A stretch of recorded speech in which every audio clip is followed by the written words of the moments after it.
Welcome back to the Marvel Movie Minute, a daily podcast in which we disassemble a film from the Marvel Cinematic Universe into 1 minute segments and examine it in obsessive and occasionally hilarious detail. I'm Kyle Olson from the Swashbuckling Ladies Debate Society podcast.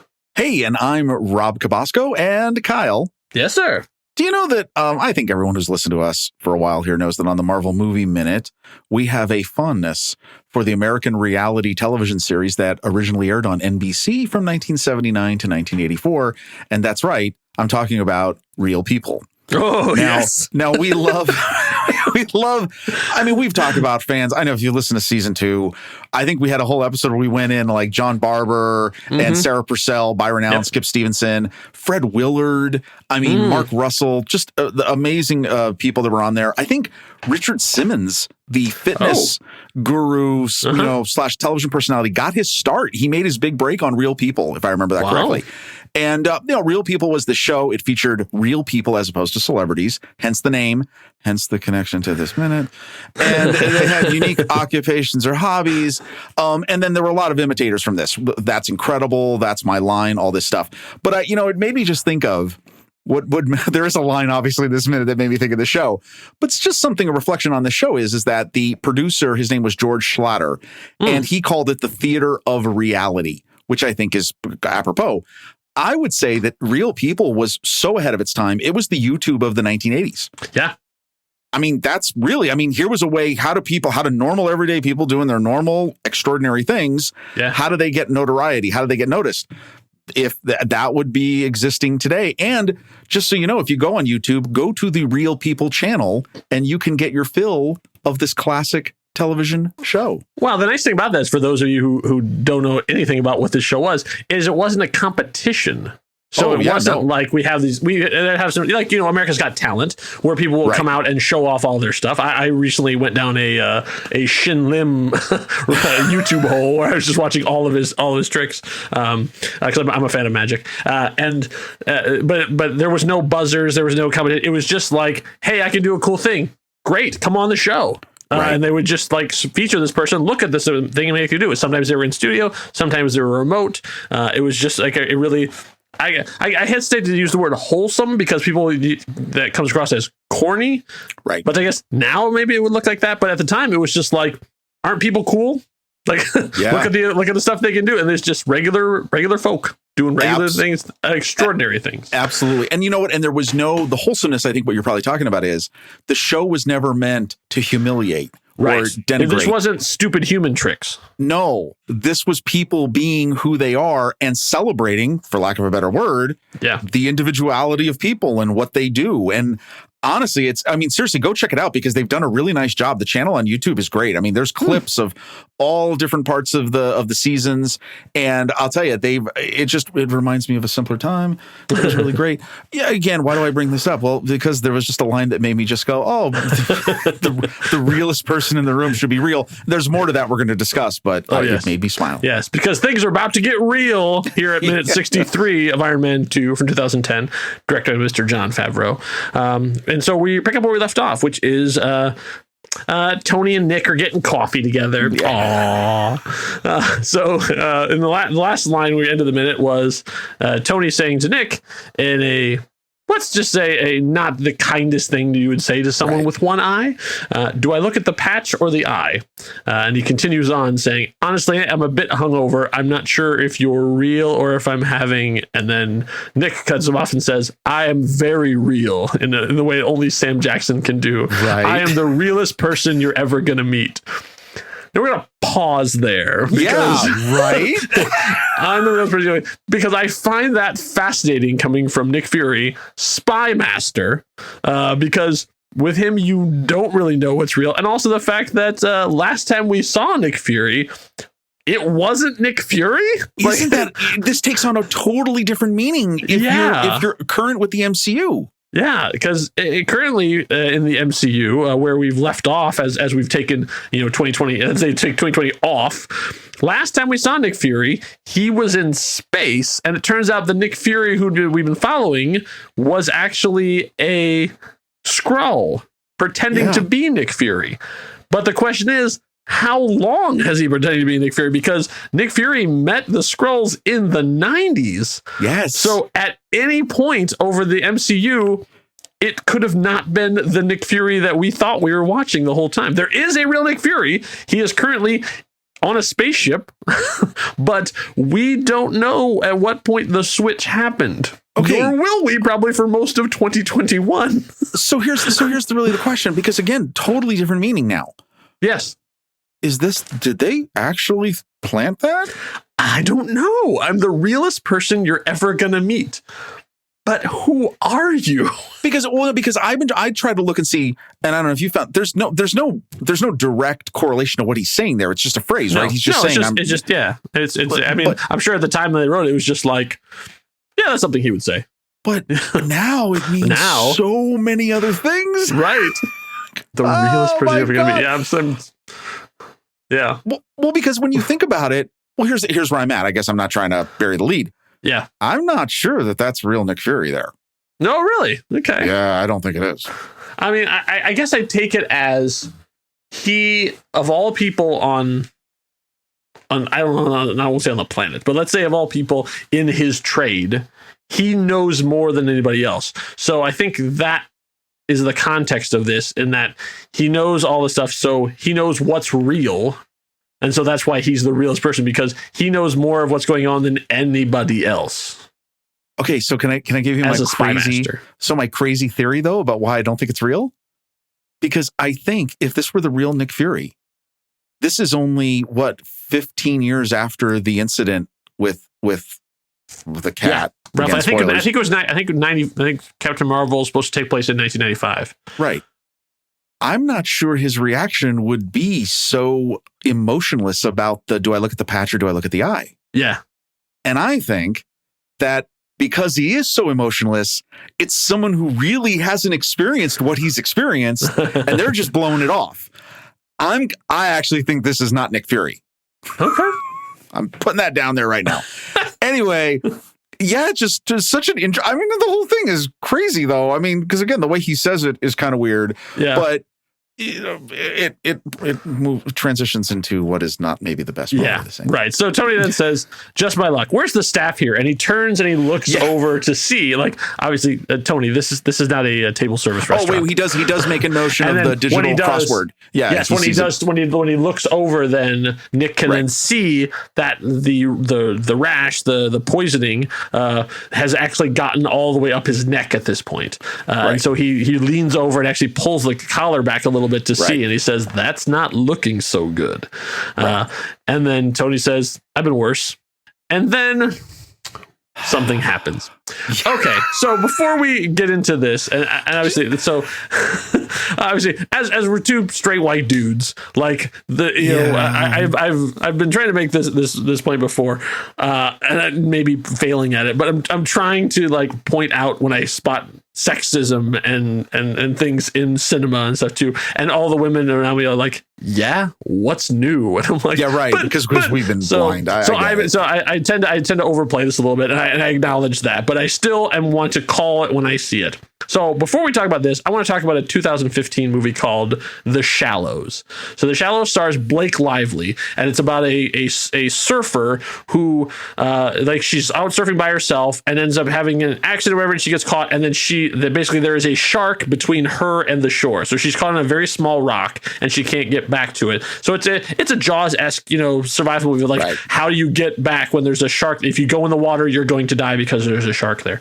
So it's a really solid movie, and she does a great job. And obviously, there's blood and pain and like all this kind of like horror movie-esque kind of stuff. But that's not my problem with the movie. My problem with the movie is probably the first 15 minutes of it, because there is a way to shoot attractive people. Now, Hollywood is filled with them. The movie stars are people that we enjoy looking at, so most of them are very attractive to us. And Blake Lively is an attractive woman. There's no two ways about this. But the way they shoot it, and the way the camera lingers over her body, I found really uncomfortable. And that's as a straight man who looks at Blake Lively and goes, well, there's an attractive woman. Sure, but absolutely. The more the camera like lingered over her legs or her stomach or anything, I was like, okay, now we're getting into like pervy territory here, and I feel really bad for her. Like, you are exploiting this person who is an actress. Like, this is not to demean models, but a model whose job it is to look pretty and sell clothing or whatever it is. Right.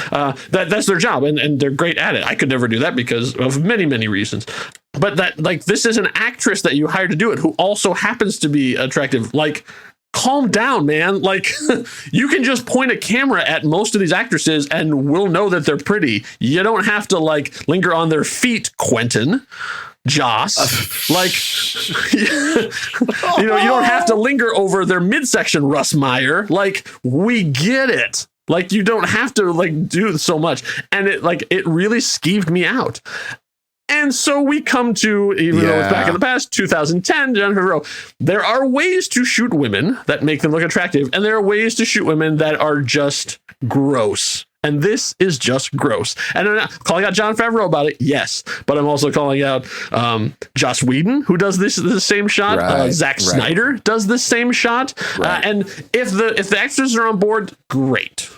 Like, if they this is going to come, because obviously, like, when we saw a very prominent shot of Miss Johansson's derriere at the start of Lost in Translation, and she knew that was going to be there, and that was a woman shooting that, and so like that was a conversation that was had, and it was very much intended that way. I don't know that happened here. I'm getting the feeling it wasn't, but at the same time, there's a lot of camera guys looking there, and you know where the camera is pointed when you're on there. So what are we talking about? Well, when they introduce Scarlett Johansson in this scene, they do it by following her backside ass. Well, you're okay. I was just saying, can we say it? Can we say it? I don't know. I was going to say. So we can do it either way. By following her backside as she walking into the room. Ew, that's gross. Well, and here's one, and obviously it's a little more complex than that, because my issue is that it is introducing her properly as Black Widow. Yes. This is her real introduction as this character. She's been playing this sort of pseudo lingerie model turned law intern turned assistant, right? Yes. Who's been doing all this. And my point would be is that, okay, I'm, again, storytelling wise, and as long as everybody's on board with this, I can see doing this when she's entering the boxing ring earlier in the movie, right? Yes. Or she's doing this.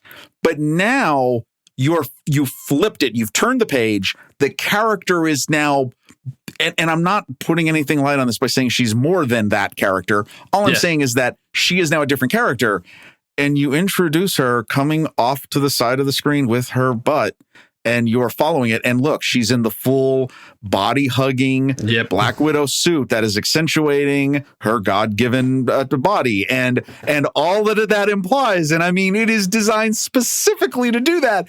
And I got to say, it's so unnecessary. And I'm not, this is not us, I don't know, going through the motions of trying to have outrage. Is this mansplaining about sexism? No. I hope it's not. I mean, that's not what I'm trying for. Exactly. Like, we're not doing that. And we're not trying, trust me, we're not trying to suck up to our wives, because I'm not sure our wives are going to listen to this episode. Yeah, they don't. But I'm just going to say, maybe our daughters, we're trying to impress our daughters that we're well-meaning men. Yeah. But I just want to say, like, oh, wow, when you watch this now lay out, you're just like, oh, well, this could have been better. So even let's talk about this movie in particular, Iron Man 2. Not 5 minutes ago, we were introduced to War Machine in an amazing shot.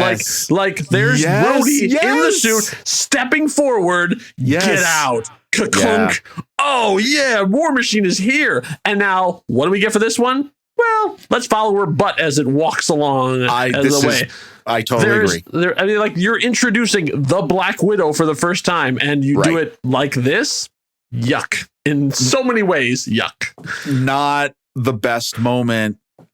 Thankfully, it doesn't get usurped by another bad moment. Oh, but wait.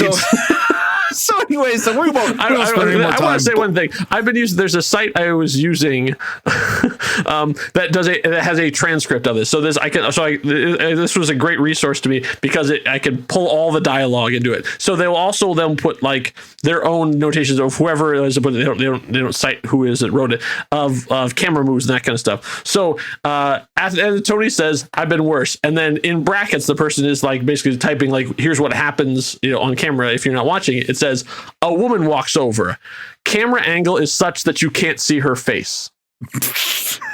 Well, yeah, that's exactly right. When your face is 10 inches away from her backside, you're not going to see her face. Right. Now, the only we hear a voice obviously saying, "We've secured the perimeter, but I don't think we should hold it for too much longer." So we're like, oh, okay. So then then as the person sits down, it's Natalie. Oh, wait. It's actually Natasha Romanoff, the Black Widow. And so the only person who's surprised by this, of course, is Tony. Now, and look it is played for laughs in that. Yes. Tony, and I got to tell you something, Robert Downey Jr. does nail this very well. He's drinking coffee as she walks up to the table and says this. He's drinking, sunglasses on. I love that as he looks at her and does the whole thing where he drops his face so that his eyes can be revealed looking over the brim of the sunglasses. That is kind of funny. And I think that that's really well done. You didn't need the camera shot before that to do that, but fine, whatever. And he looks at her, it goes to her. She's looking obviously beautiful in her suit and everything else. Her hair is done up differently than we've seen it before. It's done up differently. And then we cut to a shot of Nick Fury and he just looks at Tony, gets in his face and starts laughing. And then I do love the whole Tony's reaction of, well, you're fired. I mean, look at that part is once great. Again, Scarlett playing it beautifully in the exact right way. She responds, "That's not up to you." Yeah, exactly. Because it's like that. Once again, that direct, just flat delivery is perfect because he isn't on either level because both of her bosses are not Tony. She doesn't work for Tony at all. She works for Pepper and she works for Nick, and neither of them. He can't fire her from either job. Here's the obvious. Here's the obvious, Tony. There you go. Now you think so. So look, it sounds like, oh well, we came back. Now you guys are back again. Yeah, and then she sits into the booth and something happens. Yes. So it turns out that she didn't have to just deal with sexism at Stark Industries. She has to deal with it at S.H.I.E.L.D. as well. Because as she sits down next to her boss, he reaches over and throws his arm around her and the other hand on her other arm and like gives her a squeeze. And holds the hand there. Yeah. It's like on her shoulder blade. Yeah.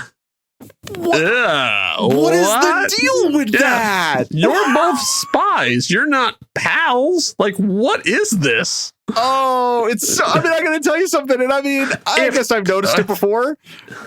Looking at it now, I can't stop looking at his hand. So if Coulson had come and sat down and had been the inside man, would Nick have greeted him this way?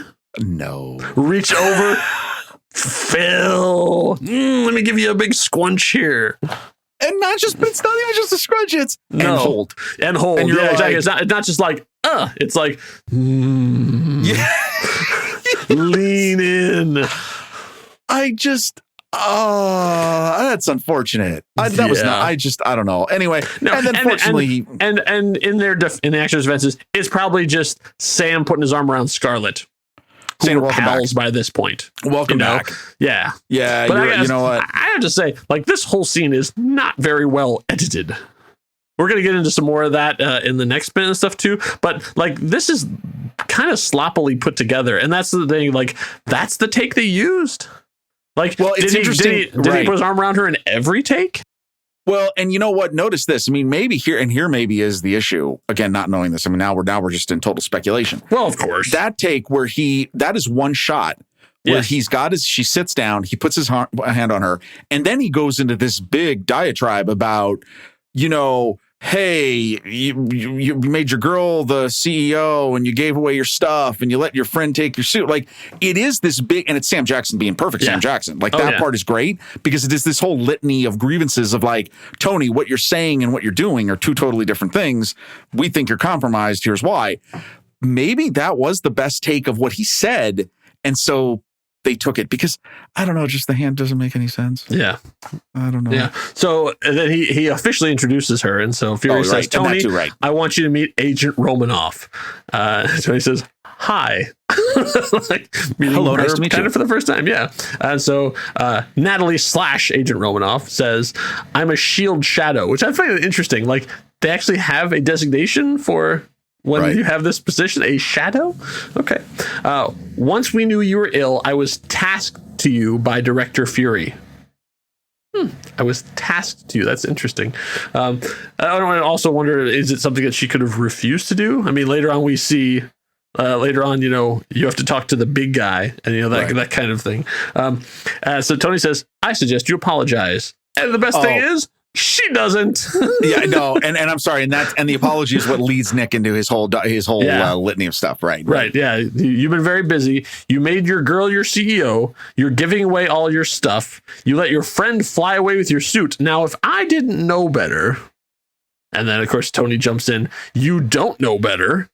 I didn't give it to him. He took it. He took it. He took it. Really? Okay. Fury says, whoa. I love this. I'm going to read the line, but only Sam Jackson could perform this as well as she does because he does such a great line reading on this. Whoa. He took it. You're Iron Man and he just took it? The little brother walked in there, kicked your, can't say that word, and took your suit? And he turns to Natasha and says, is that possible? And she starts to answer, well, according to, but unfortunately that is where the minute comes to an end. So we don't actually get to hear her answer. But okay, but I got to tell you something. But it shows how much Nick has been paying attention. Like, CEO, that was obviously news. Giving away all your stuff, that's not news. Surveillance. I mean, yeah, exactly. So and then Fred Violet suit, that happened like a couple hours ago.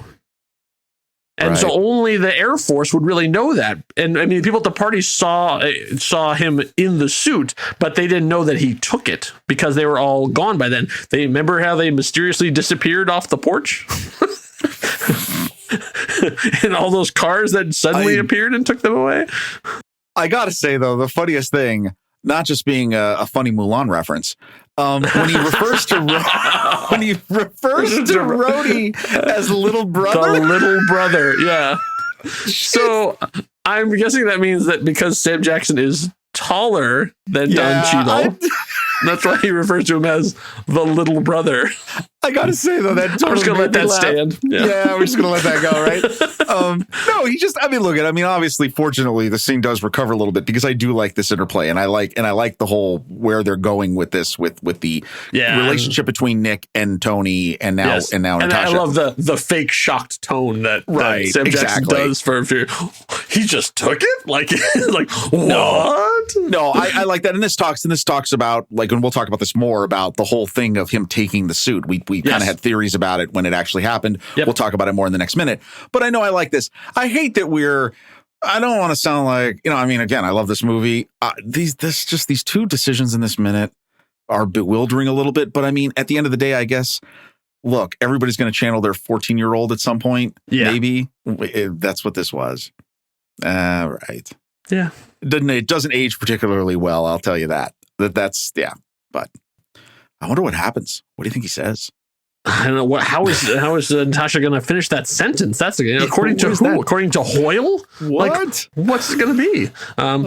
If you want to tell us what your theory about according to who is going to be, you can do so over on Facebook. We have our own Facebook group. It's called the Marvel Movie Minute Next Reel Film Podcast Executive Lounge. You can find it by going to facebook.com/groups/the next reel. You can ask for membership. We are doing that just to keep out the bots and the weirdos. But everyone else is more than welcome to come in and say whatever they would like to say because it's Facebook and that's the kind of place you go for a thing like that. Anything goes. Fine. So we'll be back here for minute 64. We find out the end of that sentence and the rest of the conversation and find out what happens when you inject Tony Stark with something that he was not ready for. What's going to happen? You don't want to miss it. Enough said. Bye.